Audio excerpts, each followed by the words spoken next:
Hello, I'd like to introduce John Clark. He's a member of our board on the Canadian MPN network. And so today we'll be talking about working collaboratively with MPN Doctors. In Canada, we're very fortunate to, why isn't it moving? Okay.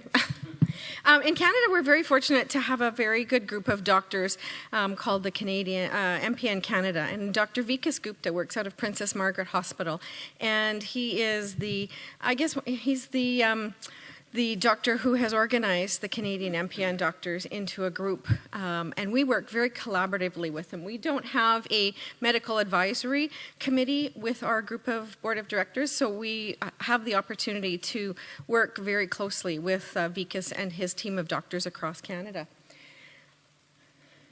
Okay.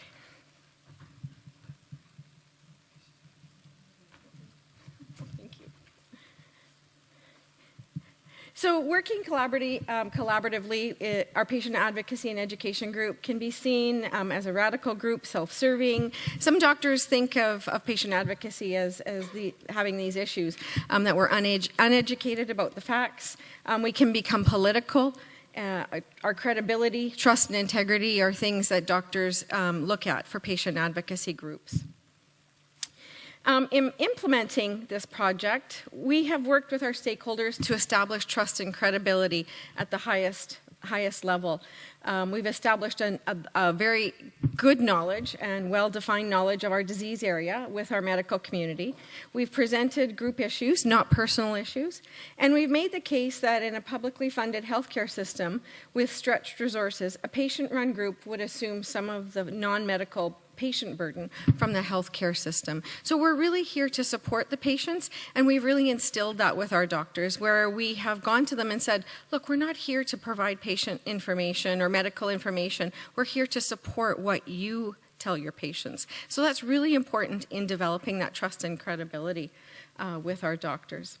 Some key challenges. Some of the MPN doctors don't want to collaborate with patient groups, and we find that in certain provinces within the country of Canada, that still is a problem, but we're winning them over. I can say that Quebec, one province, that we have a bit of a language barrier because a lot of the patients in Quebec are French-speaking, and so the doctors have had in a previous, not an MPN group, but in a previous patient advocacy group, some issues with that previous group. So we're really breaking down those barriers and breaking those walls, and we've also gotten all of our material translated into French to really break down that language barrier.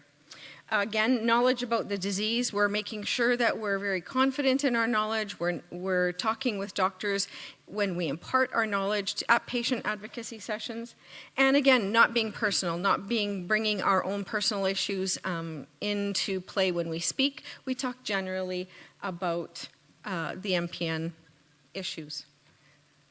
I'm going to have John now talk about a story that he can tell in how we collaborate with our doctors. Thanks very much, Cheryl.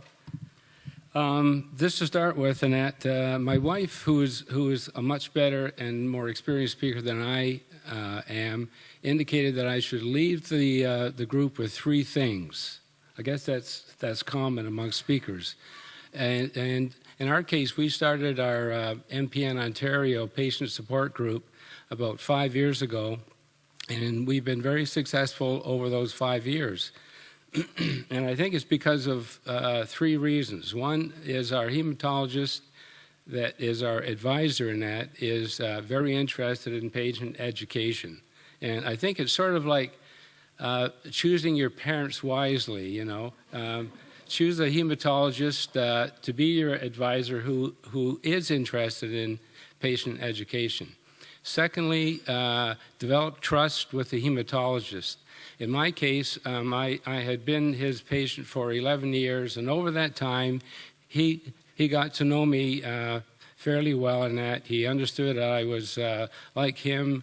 I believed in, science-based, evidential-based knowledge and that sort of thing, and that I was interested in learning about my MPNs and sharing it with others.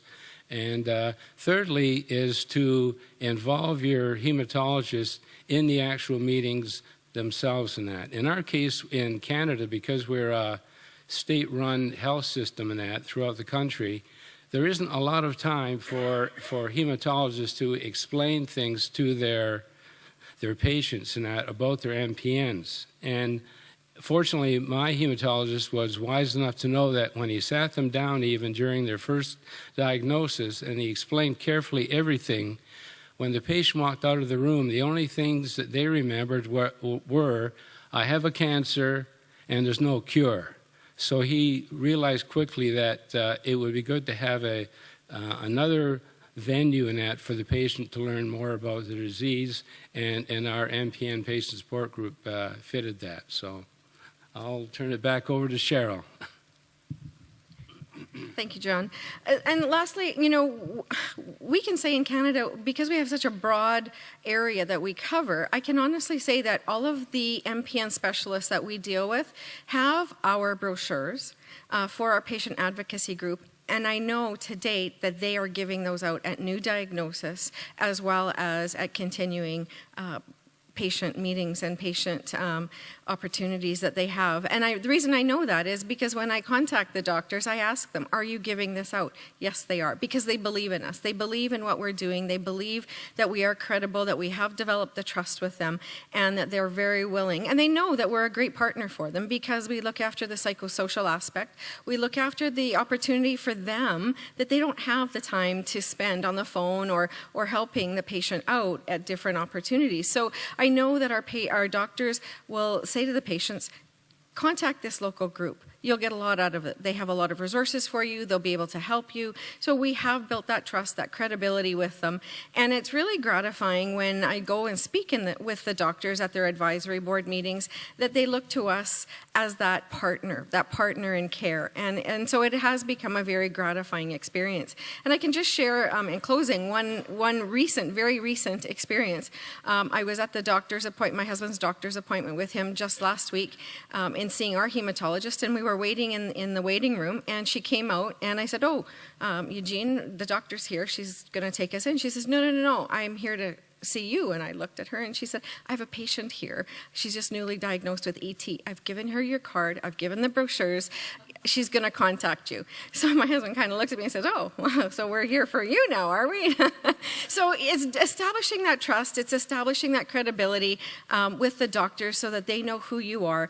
And when you can get that type of personal connection with your doctors, the MPN hematologists across your country, in your state, wherever you are in your country, that really bodes well for you as an organization. So, working collaboratively is really the essence of moving your organization forward, because when you have that trust, when you have that buy-in from the medical community, it works. Thank you so much, Cheryl. Do you have any questions?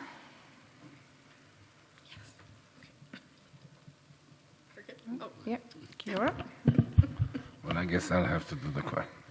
How do we avoid politics among the doctors? I mean, I did a conference a month ago, and we invited a doctor from the UK who is an expert, not in MPN, in CML.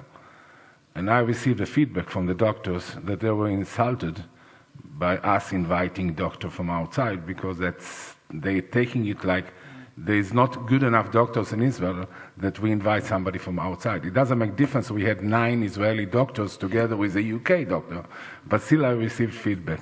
And this is just a small example. I mean, we have so many doctors saying, why do you invite doctors from this hospital? You don't invite doctors from other hospitals.